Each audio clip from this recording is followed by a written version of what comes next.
राजा जनक, आज ये भीड़ भाड़ कैसी? इतने राजा महाराजा क्यों पधारे हुए? आपके चरणों की कृपा से मैंने अपनी कन्या सीता का स्वयंवर रचा है।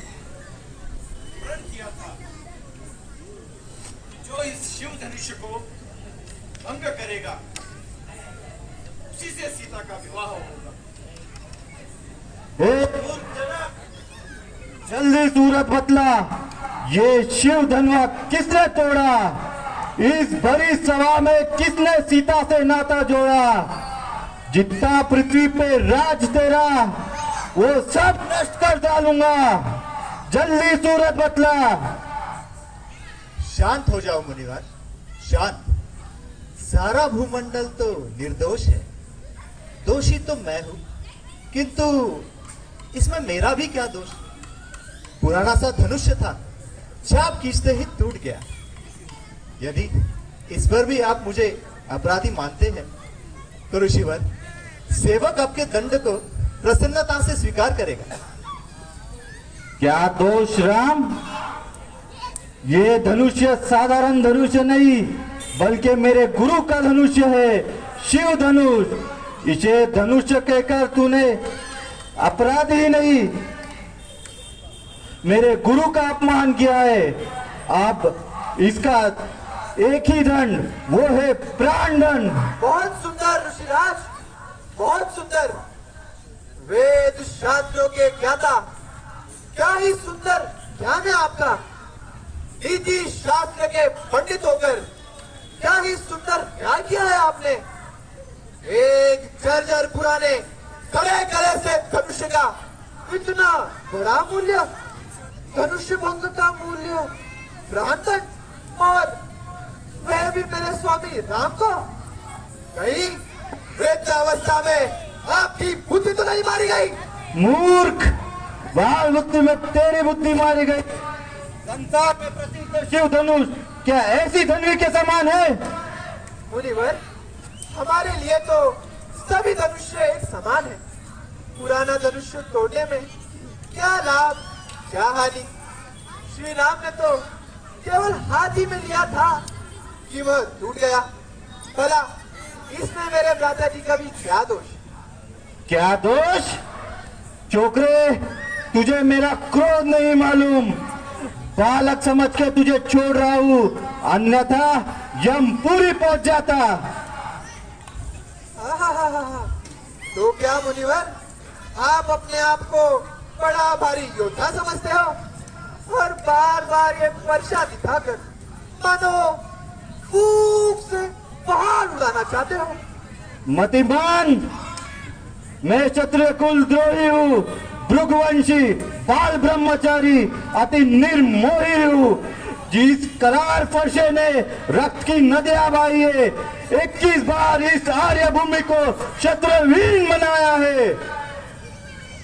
बहुत सुंदर ऋषिराज, बहुत सुंदर। क्यों गेट की तरह उछल रहे हो और अपनी बड़ाई अपने ही मुंह कर रहे हो? मति भ्रष्ट, क्रोध न जगा, नहीं तो प्रलय उपस्थित हो जाएगा, महाकाल का तांडव नृत्य होगा। और आप डमरू बजाएंगे? क्यों? मूर्ख, 21 बार इस वर्षे ने रक्त की नदियां बहाई है, शत्रु को संहार करके इस धरती को क्षत्रहीन बनाया है। जिसकी ललकार सुन के क्षत्रियों के गर्व गिर जाते, तूने उसे अभी नहीं पहचाना? आवश्यकता ही क्या है साधुराज? लक्ष्मण जानता है केवल एक नाम, और वह है श्री राम। तो आप देख, ये क्या है? यह क्या है? यह परशु है। तो बोल परशुराम। तो आप समझा कि आपका पारा बात बात पर क्यों चढ़ता है? मुनिवर, अपने नाम से पहले तो ये परशु हटा दीजिए, केवल राम रहने दीजिए, राम। तभी आपका कल्याण होगा। इस जड़ परशु ने आपको जड़मती बना दिया है महाराज। परशुराम के प्रताप को तूने नहीं जाना, मेरे पुरुषार्थ के शौर्य को तूने नहीं पहचाना ए छोकरे, नहीं तो देखते देखते पानी पानी हो जाता। अपनी आत्म प्रशंसा गुण नहीं दोष है। अभिमान में चूर होकर आप दूसरों को तुच्छ समझते हैं और घमंड में तो आप फूले ही नहीं समाते। किंतु याद रखिए साधुराज, गर्व किसी का न रहा, घमंडी का सर सदा नीचे झुकता है। मुझे घमंडी कहता है? मूर्ख, तेरी अबोध आयु पे मुझे तरस आता है, अन्यथा तेरा मस्तक धराशायी कर देता। क्षमा करे ऋषिराज, लक्ष्मण अभी बालक है। ये बालक है? ये बालक नहीं बल्कि विशेरा बिच्छू है, बिच्छू। दिखने में जितना गोरा है उतने ही अंदर से काला है। और आपके अंदर तो अमृत भरा है। क्यों साधुराज? मुझे ललकारता है, मेरी हक उड़ाता है, तो ले समझ यमराज तुझे बुलाता है। ऋषिवर अनर्थ हो जाएगा। है? ये दुष्ट स्वयं मेरे परसे से मारना चाहता है। इस परसे में अब वो शक्ति कहा जो पहले थी। अब तो इसकी धार आप ही की तरह वृद्ध हो चलिए साधुराज। लक्ष्मण, विशेरे नाक पे हाथ ना डाल, नहीं तो पछताएगा। तो क्या ऋषिराज, आप अपने आप को सहस्त्र बाहु समझ बैठे हैं?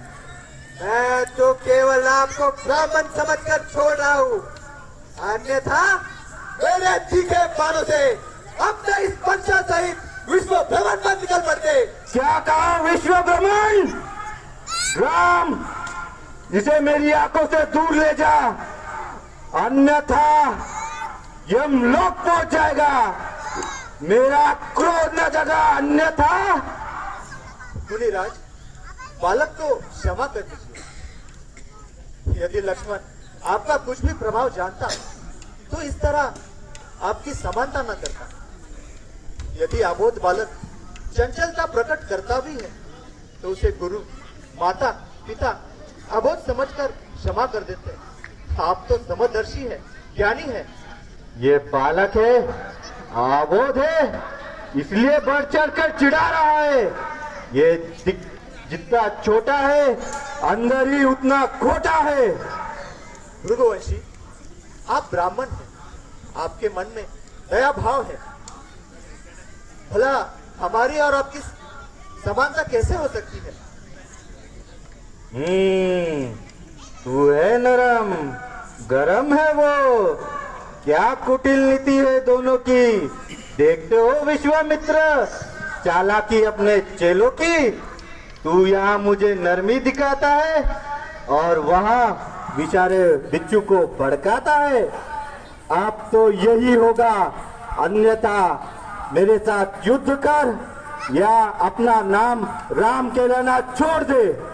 ऋषिवर, मेरा नाम तो केवल राम है। आपके नाम के सामने परशु लगने से बहुत बड़ा है। हम तो आपसे हर प्रकार से छोटे हैं, इसीलिए हमारे सभी अपराधों को क्षमा कर दे ब्राह्मण देवता। तुम केवल मुझे ब्राह्मण ही समझता है। मैं ब्राह्मण ही नहीं, अति निर्मोही हूँ। मेरा क्रोध अग्नि के समान है। इस पर्चे ने काट काट के बलि चढ़ाए, ऐसे ऐसे करोड़ों रण यज्ञ मैंने किए हैं। वीर प्रवर, जो हमें रण के लिए पुकारता है उसका हम डट कर सामना करते हैं, चाहे वो स्वयं महाकाल ही क्यों ना। जो क्षत्रिय पुत्र रण में पीठ दिखाता है वह कुल कलंकित कहलाता है, और रघुवंशी तो रण में स्वयं काल से भी नहीं डरते। यदि ऐसा है, यह है विष्णु धनुष। इसका चाप चढ़ाकर मेरा संदेह दूर करो। मुझे सहर्ष स्वीकार है।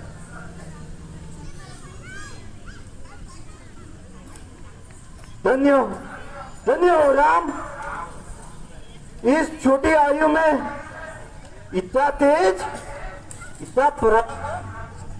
आश्चर्य है। आपकी इस असीम शक्ति ने मेरा संदेह दूर किया। शिव धनुष्य भंग करने वाले, विष्णु धनुष्य का चाप चढ़ाने वाले श्री राम, आप मानव नहीं, साक्षात नारायण रूप है, विष्णु अवतार है। क्रोध में आकर मैं आपके देवी रूप को समझ ना सका प्रभु, मुझे क्षमा कीजिए। आप मुझे आशा ही नहीं, पूर्ण विश्वास है, आप इस अत्याचारियों से, इस आर्य भूमि की रक्षा करिएगे। आज इस अनंत शक्ति की मैं वंदना करता हूं। आप मैं अपनी आयु का शेष जीवन हरि भजन में बिताऊंगा। इन अस्त्र शस्त्रों को आपके चरणों में अर्पित करके आपकी जय हो। रघुकुल भूषण श्री राम की जय हो। रघुकुल परशुराम की जय हो। बोलो सियापति रामचंद्र की।